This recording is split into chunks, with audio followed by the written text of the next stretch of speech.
Shalimar Jewelry inaugural offer. Flat 9% VA on gold ornaments, 12,500 off on purchase of 1 kg silver.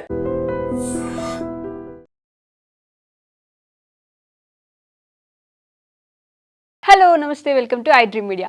ఈరోజు episode మొత్తాన్ని ఒక గుడ్డే నడిపింది. ఓనర్లకు luxury ఫుడ్గా వచ్చిన boiled ఎగ్ను Sanjana దొంగతనంగా తిన్నట్టు బయటపడంతో హౌస్ మొత్తం టెన్షన్ అయింది.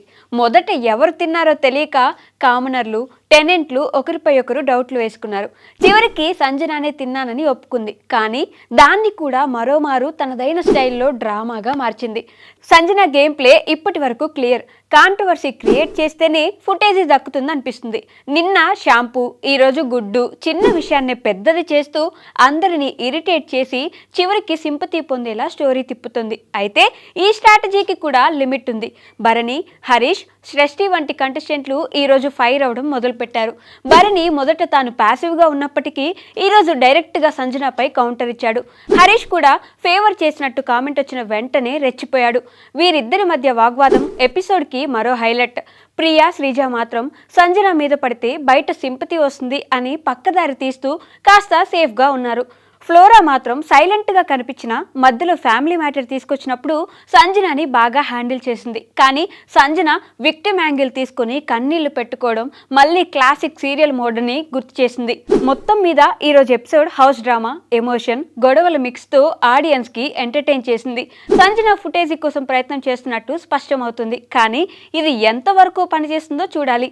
మిగతా కంటెస్టెంట్లు కూడా ఆమెకి కౌంటర్ ఇచ్చేలా మూడ్లోకి వస్తున్నారు.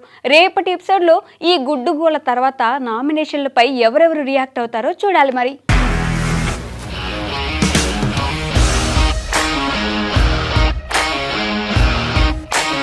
ఇండస్ట్రీలో కమిట్మెంట్ ఇష్యూస్ వస్తే నీకు కూడా వచ్చినట్టు మార్నింగ్ తీసుకెళ్ళానంటే కొట్టి పడేస్తారు.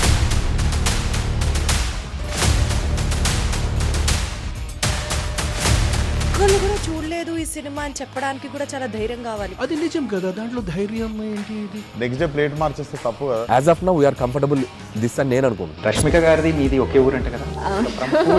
నీకు కోపం వచ్చిందంటే బాగా తిట్టేత్తరా? తిట్టేద్దామండి.